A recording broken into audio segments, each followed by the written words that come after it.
Hello, I am Martin from So Much Black, and in this video I will talk about the mountain equipment Zeno jacket. First, let's talk about some of the technical details of the jacket. This is a 2.5 layered hardshell membrane jacket from Mountain Equipment. The used membrane is the Drilite Membrane. More about membranes, or this membrane in particular, in a later video. Although this jacket has taped seams, it's extremely lightweight and packable, a thin shell which weighs only 355 grams.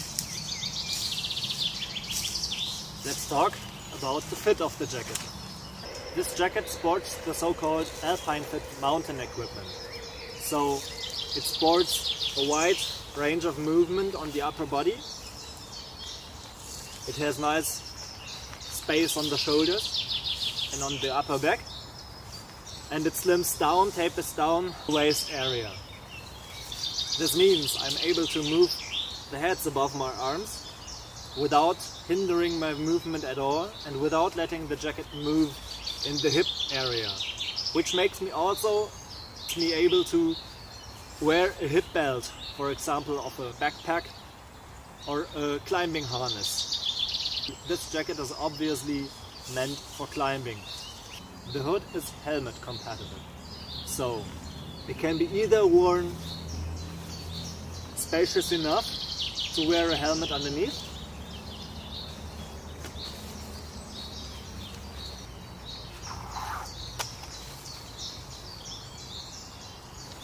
or you can cinch it down that you have it flat against the head and it doesn't hinder any movement. Speaking of a hip belt, the pockets are high enough that they don't hinder you while wearing a rucksack, so that you can actually put stuff into your pockets while you are wearing a backpack with a hip strap. For size reference, I am 186 centimeters tall, weigh 70 kilograms, and this is size M of the jacket. So, how does the jacket feel? When I first got the jacket, it was surprisingly light. I expected a heavy hardshell, like a Gore-Tex Pro weight of fabric, but this is so featherweightly light, I was blown away actually. It's only a 2.5 layer fabric, so there's the outer face of the fabric, there's the membrane, and the blue dots are silicone patches which make the jacket extremely more durable compared to just the inner face of the membrane, but they don't add very much of weight, so it's a good construction method in my opinion.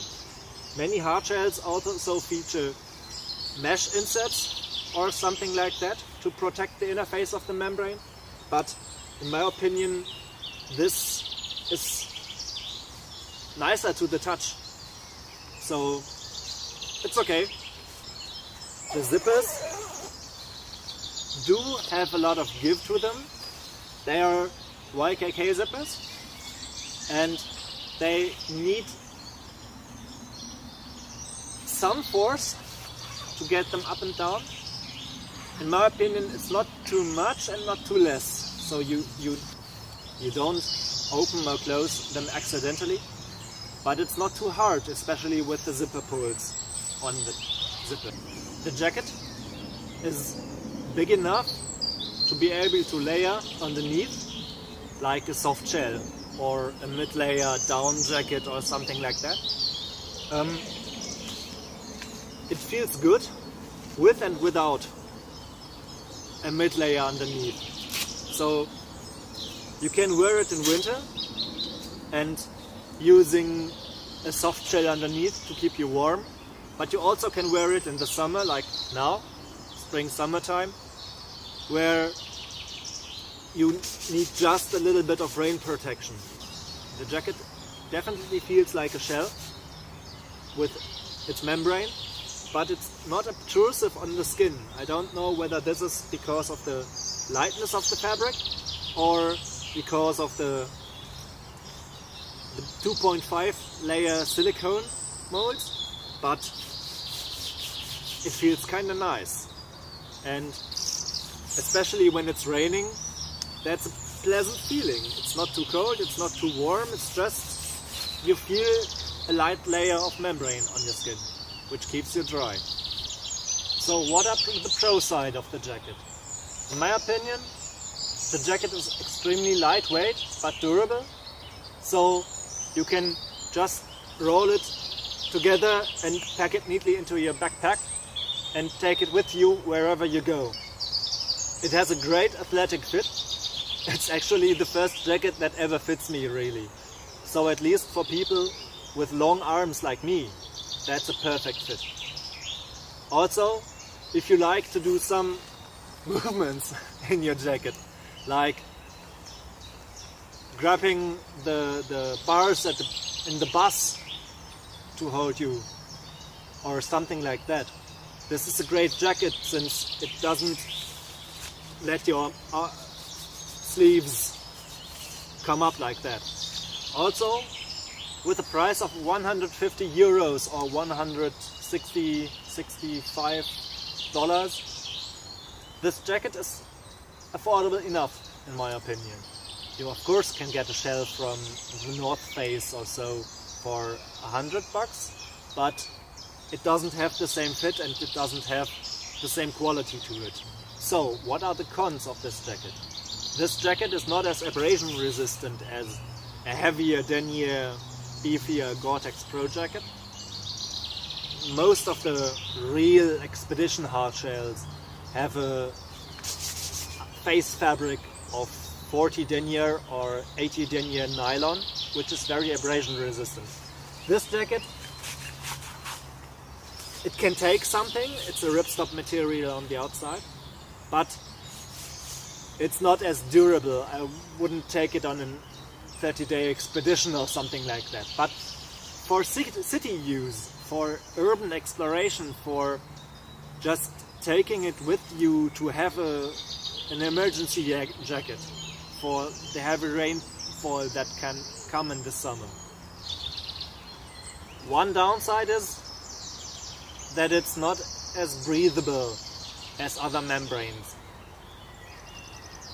That's mitigated by having the pit zips, which can give you nice ventilation if you do the rubber duck thing, but it's something you could keep an eye out for. If you want a membrane that's more breathable than the Drilite membrane or even Gore-Tex Pro, then you should look at the event membrane, for example.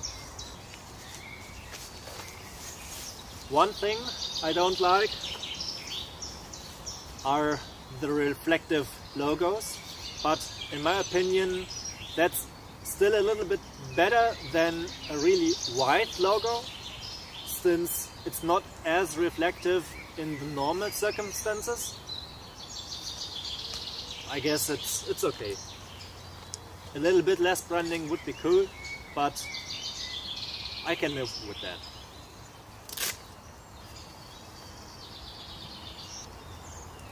So, what's my verdict on this jacket? In my opinion, this is the best jacket I have seen and worn so far. It's not as hard a shell as a Gore-Tex Pro jacket, but it has all I need. It keeps me dry, it's breathable, and it's packable. And it's cheap enough that I could afford it at my current stage. So, what's more to want? This completes the review. If you want to see more of the stuff I make, you can click here. And if you want to see the last video I made, you can look here. Thank you. Until next time.